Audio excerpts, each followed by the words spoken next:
best Nutri-Bite in October are healthy football foods. And so today we're tackling hummus.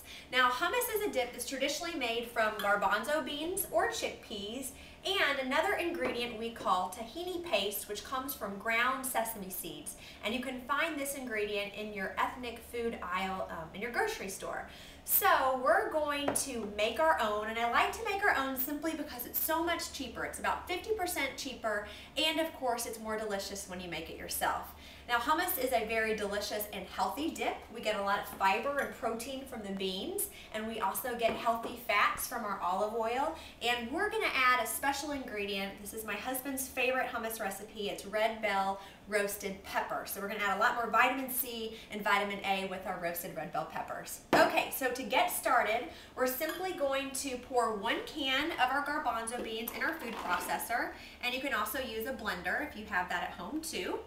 We're going to add our spice mixture, and so in our spices we have half a teaspoon cumin powder, half a teaspoon red cayenne pepper, and if you don't like it too spicy, you can use less of this. And then we're going to use 1/4 of a teaspoon salt, so we're just going to add that. We're going to also add some garlic.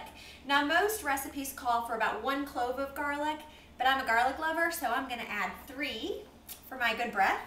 And then we're going to add some lemon juice. This is about 1/3 cup squeezed lemon juice from my squeezer. And then we're going to add our magic tahini paste. So this is about 2 to 3 tablespoons of tahini paste. You store this in your refrigerator and it will last just as long as traditional peanut butter does. It's the same thing, it's a nut butter. And then I think that's it. So we're going to go ahead and get this started.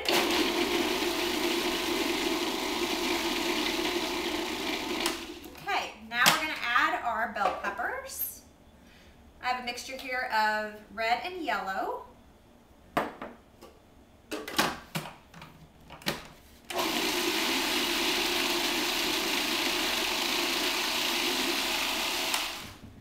Now you can see our hummus is actually a pretty good consistency already, but if yours happens to be somewhat dry, you can add extra olive oil to it to make it a little bit more moist. But I sort of like it with this type of texture.